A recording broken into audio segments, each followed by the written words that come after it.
ಸಾಮಾನ್ಯವಾಗಿ ನಾವು 90ರ ದಶಕದ ಮಕ್ಕಳು ಅಲ್ಲ, ಈಗ ಯಾರು ಮಕ್ಕಳಾಗಿಲ್ಲ, ನಾವು ಈಗ ಅಂಕಲ್ಗಳಾಗ್ಬಿಟ್ಟಿದೀವಿ. ಆದ್ರೆ 90ರ ದಶಕದಲ್ಲಿ ಮಕ್ಕಳಾದವರು ತುಂಬಾ ಬಾಲ್ಯವನ್ನ ನೆನ್ಪು ಮಾಡ್ಕೋತೀವಿ. ಬಹುಶಃ ಅದಕ್ಕೊಂದು ಕಾರಣ ಇದೆ.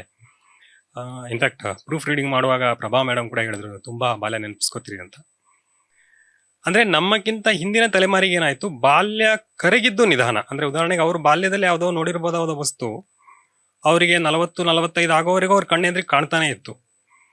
ಬಟ್ ನಮ್ಗೆ ಹಾಗಾಗ್ಲಿಲ್ಲ. ನಮಗೆ ಬಾಲ್ಯದಲ್ಲಿ ಈಗ ಉದಾಹರಣೆಗೆ ಲ್ಯಾಟಿನ್ ಅಂತ ಒಂದು ಬರುತ್ತೆ, ಅದು ತಗೊಳ್ಳಿ, ಅಥವಾ ಲ್ಯಾಂಡ್ಲೈನ್ ಫೋನ್ ತಗೊಳ್ಳಿ. ಅದು ಕೂಡ ನಮಗೆ, ನಾವು ಬಾಲ್ಯದಲ್ಲಿರುವಾಗ ಲ್ಯಾಂಡ್ಲೈನ್ ಫೋನ್ ಇತ್ತು.